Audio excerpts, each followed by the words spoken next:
Don't kill me, human. I'll give you my body. The alien woman begged the human man. Darek Vane stood over the shattered control panel, with a wrench in one hand and a snack bar of indeterminate age in the other. The ship creaked around him like a haunted house in zero gravity, which technically it was. The Vulture's dream had seen better centuries.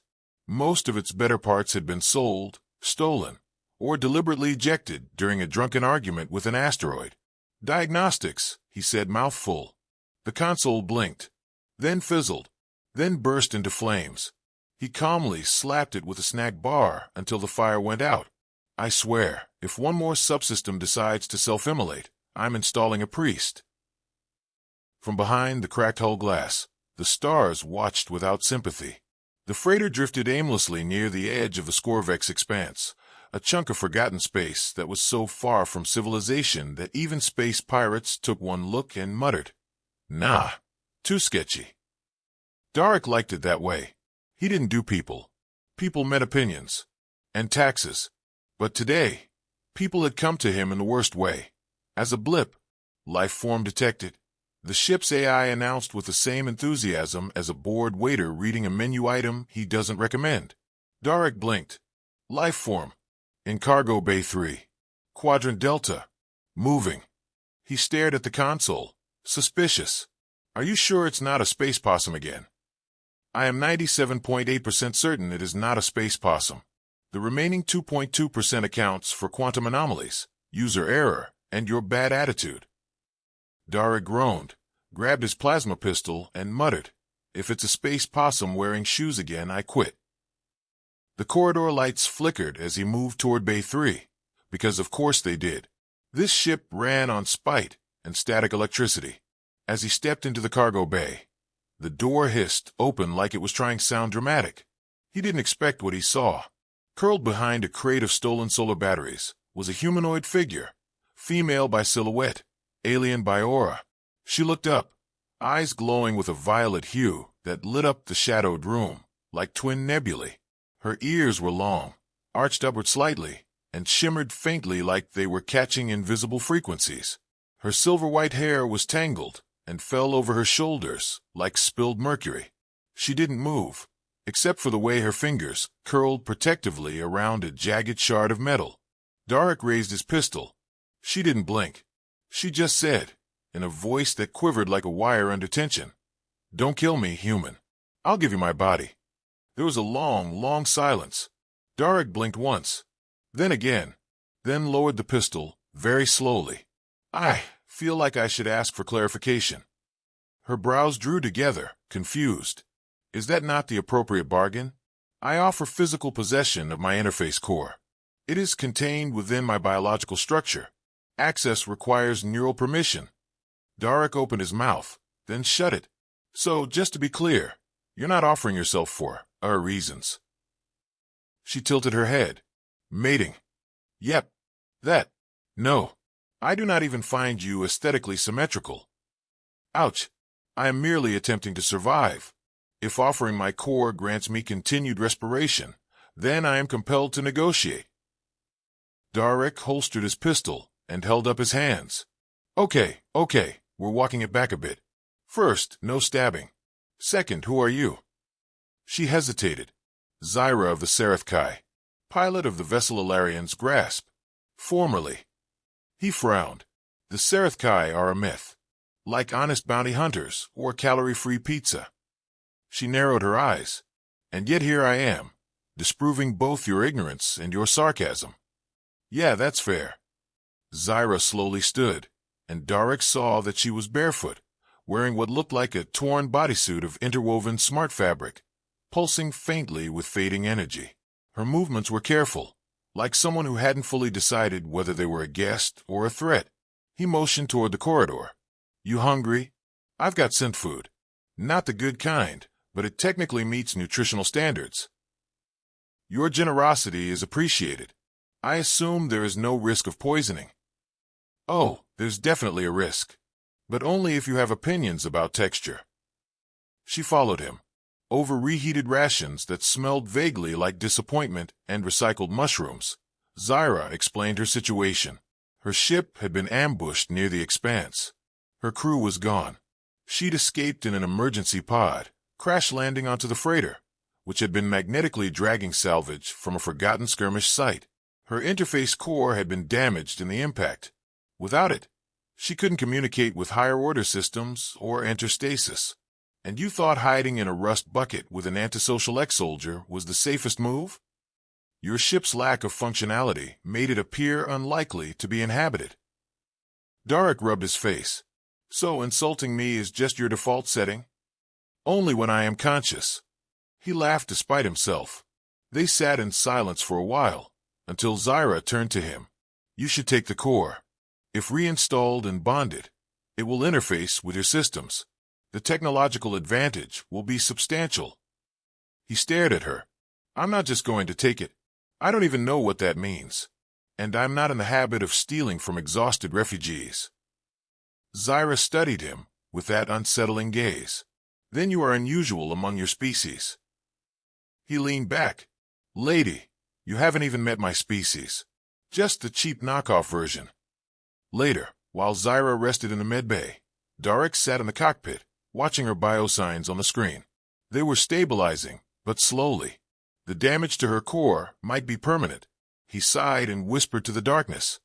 Don't kill me, human. I'll give you my body. What the hell am I getting into? The ship groaned in response. Yeah, I was afraid of that. You've installed it upside down. Darek froze mid-screw. It's a glowing alien brain chip the size of a mango. There's no upside down. Zyra, now upright and considerably less twitchy, crossed her arms, or more precisely, overlapped her wrists in that unnervingly elegant Serethkai way that always made Darek feel like a chimpanzee holding a wrench. The neurofilament inductor is facing the wrong polarity vector. That is, by definition, upside down.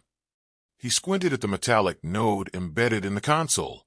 Right, but if I turn it around, the slot won't fit. That's because you jammed it in backward. Look, if your fancy tech came with IKEA instructions, I wouldn't be in this mess.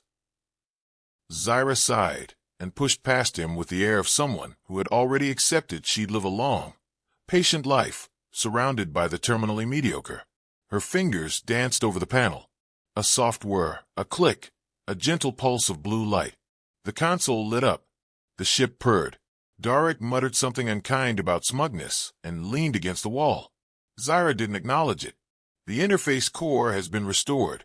Partial integration with the ship's central systems is complete. So what does that mean, practically? Darek asked. You're the new captain now. No. It means I can enhance sensor arrays, optimize navigation, and, should I feel inclined, prevent you from flying us into a black hole due to your habit of multitasking while sleep-deprived. One time I flew too close to a gravity well because I was making toast, and burned both the toast and our auxiliary engines. You're never letting that go, are you? Zyra turned. Do your people customarily release memories of near-death experiences caused by breakfast foods? Only if the toast survives. He grinned. She didn't, but her ears twitched in a way that suggested amusement, or maybe low-level disgust. Hard to tell with aliens. Later in the lounge, which doubled the storage space for 5 crates of illegal coolant gel and 1 inflatable dinosaur, Darek refused to explain. Zyra ran diagnostics through the ship's newly stabilized systems, while Darek tried to nap. You emit noise while unconscious, she said, not looking up. It's called snoring. It is disruptive, like asteroids mating inside a trash compactor. Well, thanks for that image. Now I'm not sleeping either. Zyra gestured to the projection hovering in front of her. Would you prefer to assist me with quantum lattice realignment? Hard pass. Your lack of curiosity is alarming. No, see. Curiosity is what got me here in the first place. I found a derelict ship, climbed aboard looking for salvage, and boom. Now I'm babysitting a telepathic elf with authority issues. She didn't look up. You've given me food, medical aid, and free access to your vessel's core systems. I believe that qualifies more as indentured servitude than babysitting. That's not as comforting as you think. The lights flickered. Not dramatically. More like a brief hiccup in the ship's oxygen-deprived nervous system. Zyra stiffened. What was that? Darek sat up. Probably just a fission regulator throwing a tantrum again. I told you this ship has mood swings. Zyra's fingers moved faster over the interface. Her eyes narrowed. That wasn't internal. The screen blinked. A wave of static hissed through the console. Then a shape emerged, a burst of distorted symbols in a script Darek didn't recognize. Zyra did. She stood, very still. That's Sarathkai code, she whispered. Encrypted signal. Repeating ping pattern. Darek frowned. Is that bad? Zyra didn't answer right away. She looked like she was listening to something inside her own head. When she finally spoke, it was very quiet. It's a hunter signal. Well, that sounds definitely not ominous. They're looking for me. Darek leaned forward. I thought your people were extinct. Hidden in subspace stasis pods or something. You said no one could track you. Zyra's expression tightened. Not no one. Just no one without a direct frequency key. Which means they either found the wreck of the Ilarian's grasp, or someone's betrayed my last broadcast. Darek stood. Okay, first, I vote we panic just a little. Second, how fast can we run? She pulled up a star chart. If we push the engines to 120%, we can reach the nearest gravity shadow in 2 hours. Masking field should prevent lock-on. Great, he said. Except the last time I pushed this heat to 120%. We accidentally opened a door to a pocket dimension full of sentient mold. That was entirely your fault for modifying the drive with unregulated crystal nodes. Those nodes were on sale. They were also cursed. I thought curses were metaphors. Zyra pressed a button. The ship rumbled like an old man standing up from a chair too quickly. Stars shifted outside the viewport as they banked hard toward the gravity field. Darek strapped himself in. Just tell me we're not going to die horribly. I calculate a 63% survival chance. That's not even remotely comforting. It is if you compare it to last week. Oh, right. The space eel incident.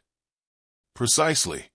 As the ship sped through fractured space, Darek felt the first lurch of the sync process, Zyra's interface beginning to mesh deeper with the ship's AI.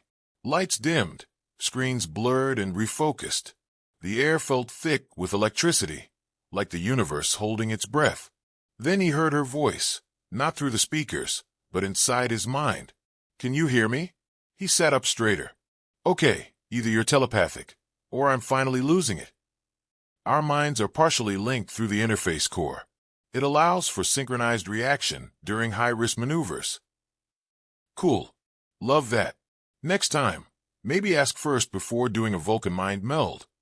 Your internal monologue is alarmingly disorganized. Thank you, it's custom. The sync stabilized. Instruments normalized. The ship hummed. Darek leaned back in his chair. Remind me again why I didn't just leave you in the cargo bay. Because you are a deeply repressed empath with unresolved trauma and a tendency to form attachments to dangerous anomalies. Huh. Also, I altered your door locks so you couldn't throw me out. Figures. The ship plunged toward the masking field, Zyra guiding it with unerring precision. The hunter signal faded. For now. Darek closed his eyes and muttered, Yep, this is definitely not how I planned my Tuesday. Darek hovered over the console, mug of scent coffee in hand, watching the blinking lights with a level of concern usually reserved for toddlers with permanent markers. The ship had officially entered stealth mode, which mostly meant the lights were dimmer and the AI spoke in a whisper for no discernible reason.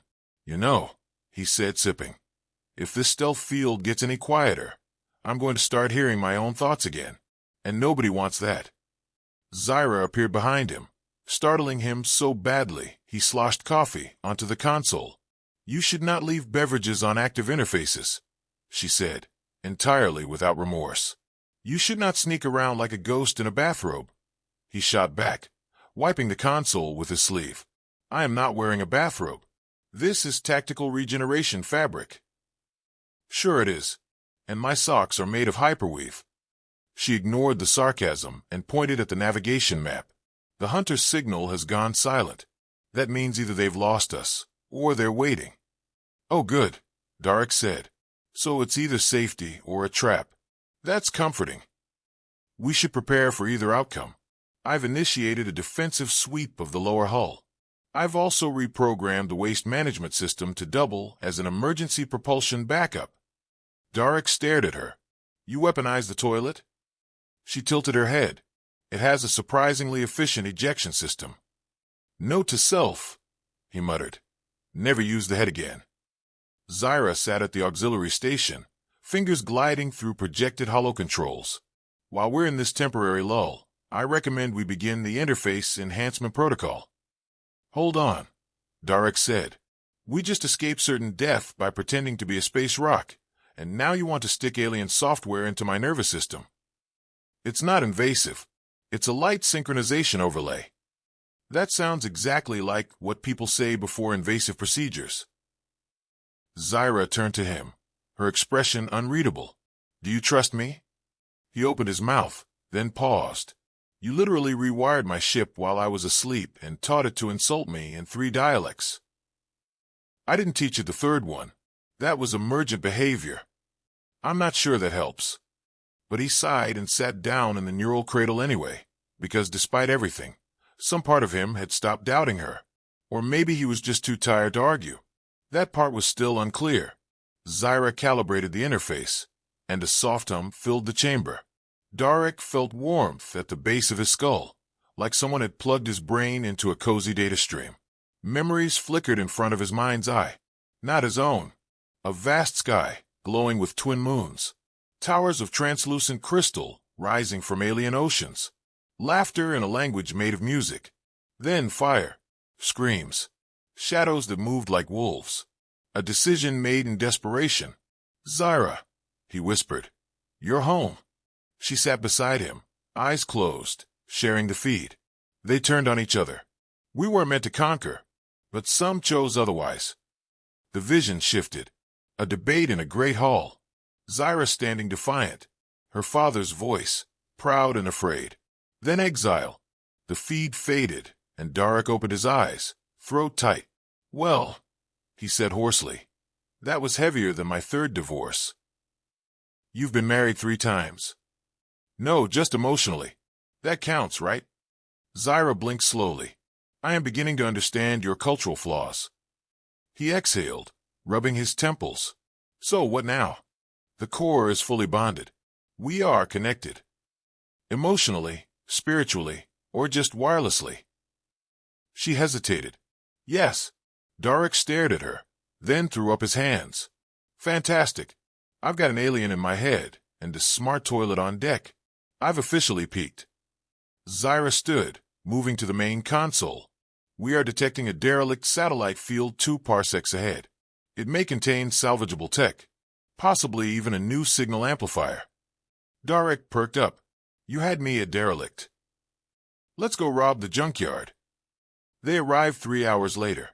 The satellite field hung in space like a graveyard of forgotten ambition. Hulking shells of outdated tech drifted in silence. Ancient Terran military platforms alongside weather satellites, still desperately trying to report on long-dead storms. Zyra maneuvered them in with precise grace, navigating through debris with a subtlety that would have made Darek jealous if he wasn't too busy eating instant noodles.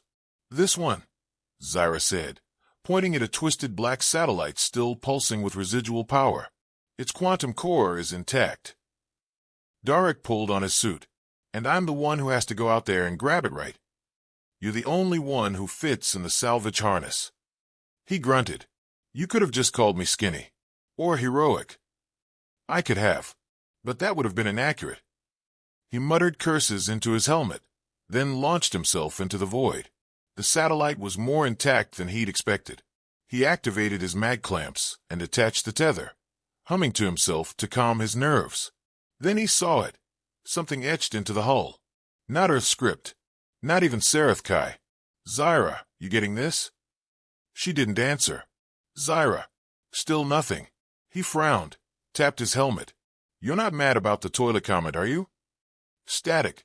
Then, Darek. Get back. Now. He didn't wait. The satellite powered up. A red light blinked once, then again. Then a low thrum filled the void, vibrating through his boots. He activated his thrusters. The satellite sparked. A hidden panel slid open, revealing a blinking transmitter. "Trap?"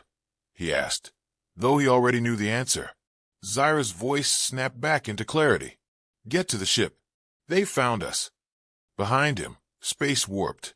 Something was emerging from a microfold, sleek, black, organic metal hulls, with glowing eyes across their surface. "Hunter drones." Darik cursed, disengaged the tether, and launched back toward the vulture's dream, yelling, "I swear, if I die over a toaster with an ego, I'm gonna haunt you, Zyra." The drones fired, bolts of plasma streaking past him. One grazed his shoulder, spinning him. He corrected course with a scream and crashed into the airlock, just as Zyra fired the engines. The ship lurched forward. The satellite exploded behind them, frying two of the drones. Zyra's voice in his head. "Try not to die before the next phase. We've only just begun." Darik lay on the floor, groaning. "Great. I get linked to an alien revolutionary, and I still have to do my own stunts." The ship drifted in low orbit above Zenth 4, a planet so unremarkable it didn't even earn a full entry in the navigational charts. Darik read the summary aloud in his best documentary voice. Zenth 4, uninhabitable, unstable climate, suspected ancient terraforming attempt, and a 78% chance of causing philosophical despair. Sounds like my last vacation. Zyra ignored him, already embedded deep in the ship's interface, as she surveyed the topographical map. There's a terraforming station on the northern continent, half buried, the structures mostly intact. "Define mostly," Darik said, twisting the stabilizer dial that had somehow gotten stuck on mild turbulence since yesterday. "Less than 20% structural collapse, 85% of power grid offline, and one life support node flickering like it's unsure if it wants to keep living. So basically, it's perfect. It will shield us from the hunter's signal while we prepare, and give us access to raw materials." Darik sighed. "I'm really starting to miss places where people try to sell me things instead of kill me." "I imagine those places miss you too," she said dryly. They landed near a cliff face, partially shielding the station entrance. As Darik stepped off the ramp, he tripped on a rock and rolled halfway down the slope, shouting something profoundly unheroic. When he finally stood, covered in dirt and wounded pride, Zyra's voice echoed from his neural implant. "Perhaps next time, watch where your lower limbs are placed. Maybe next time don't build your planet out of trip hazards."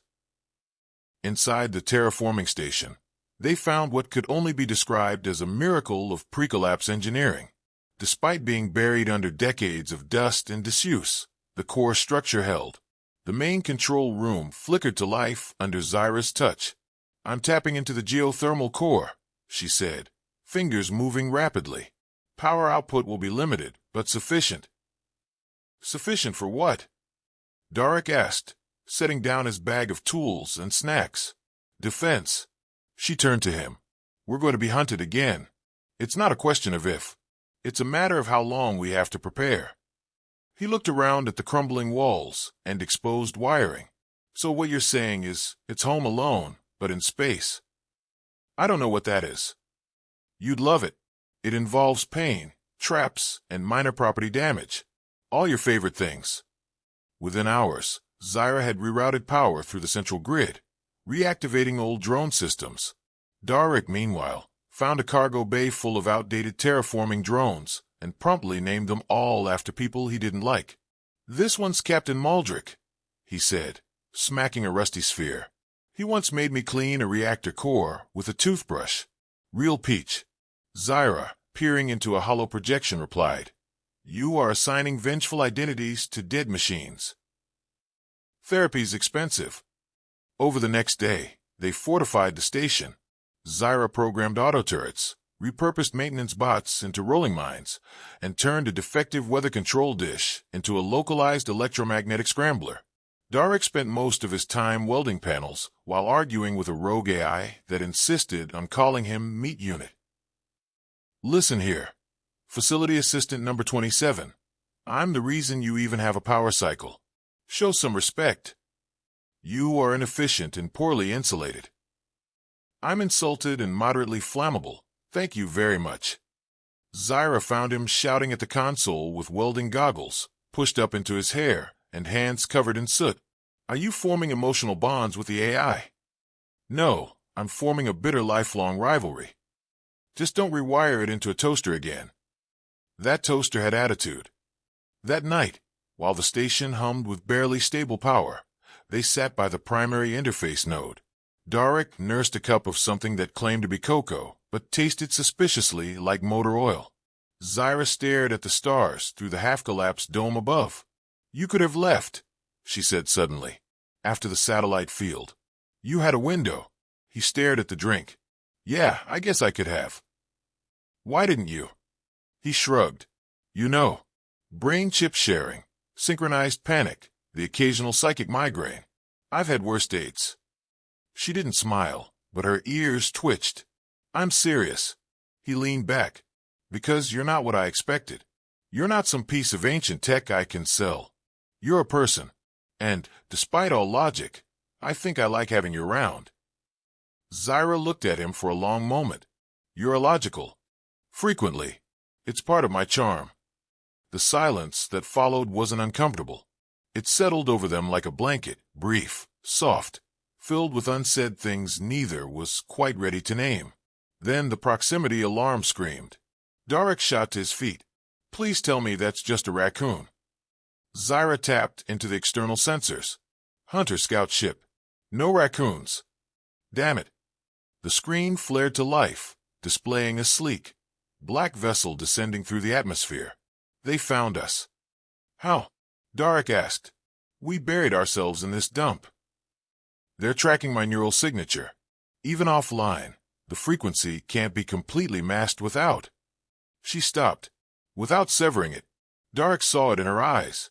No, not happening. If I don't disconnect, they'll find us again. You are the interface. You sever that connection. You're cutting yourself off from the core systems. I know. You might die. I know. He clenched his jaw. Then we find another way. They'll be here in minutes. He stood, grabbed his rifle, and started flipping switches. Then we make them regret the trip. Zyra didn't stop him. As the sky above Zenth turned crimson with descending ships, the old terraforming station came alive. Lights flaring, drones awakening, systems charging for one last stand. Darek stood beside Zyra on the command platform, both of them battered, sleep-deprived, and inappropriately sarcastic. You ready? He asked. Always. If we survive, you're buying the next round of synth cocoa. Only if we find one that doesn't taste like regret. And as the first plasma bolts struck the outer walls, Darek grinned through the madness. I don't know about you, but this might be the most fun I've had getting shot at. The command platform rattled like it was trying to shake them off. Plasma bolts hammered the exterior, lighting up the dome in flickering bursts of white-blue light. Darek ducked as a pipe exploded behind him and shouted over the chaos. I'd like to go on record and say your idea of fun is deeply flawed. Zyra crouched beside the console, her hands buried in flickering holograms.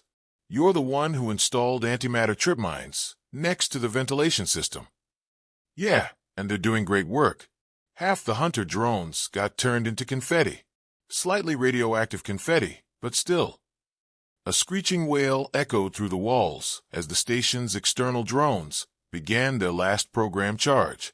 Darek watched their trajectories through the cracked monitor. Two exploded in dramatic bursts. One spun in a circle for no reason and promptly hit a wall. Okay, note to self, he said. Don't trust a drone named after my ex. Zyra didn't look up. That one's called Melinda, isn't it? Yup. I see the resemblance. He snorted and reloaded. Outside, the Hunter ship was landing. Bigger than the scouts. Sleeker. The kind that didn't come down for negotiations or tea. Inside the terraforming station, Zyra's neural link pulsed like a failing heartbeat. Darek felt it through the shared sync. She was weakening. Not physically. Mentally. She was keeping systems running through raw willpower and processor overrides, and it was eating her alive. You need to disconnect, he said. No. You said yourself it's killing you. If I disconnect, the station dies. The defenses go down. You die. He crouched beside her, gripping her arm. I've died before, you know. Inside. It just took me longer to notice. She blinked, surprised. You're not funny when you're sincere. Yeah, well, I ran out of one-liners an hour ago. They stared at each other while the ceiling groaned. Then Zyra pulled away. I have a plan. It's risky. Oh, great. I love those. They pair so well with certain doom. She pointed to the core module. I'm going to reroute my consciousness into the station AI. Wait into it. I'll be digital. Temporarily. The AI will gain access to my full interface patterns. We can use the energy spike to overload the Hunter ship systems. That sounds mildly suicidal. Only if you mess up the extraction sequence. Oh, good. Now I'm involved. She moved to the core. Darek followed reluctantly, watching her climb into the interface cradle like someone boarding a roller coaster that may or may not have been built correctly. I'll time the surge, she said, strapping in. You'll need to initiate the feedback loop in exactly 38 seconds. Not 39. Not 40. He held up his hands. Yeah. I can follow directions. I've microwaved burritos before. The lights dimmed. The cradle glowed. Zyra inhaled slowly and then let out a soft, clipped breath. Ready? He asked. No. Do it anyway. The interface lit up. Energy surged through the core as her body jerked once, then stilled. The station groaned with power. Monitors exploded. Sparks flew. Darek counted under his breath, then slammed the override. The pulse hit like a shockwave. Outside, the Hunter ship shuddered mid-landing. Its lights blinked. Weapons ceased fire. The signal scrambled.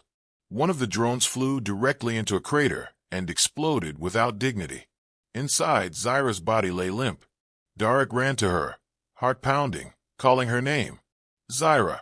Hey, come on. Don't you dare go full cyberghost on me. I still owe you Coco.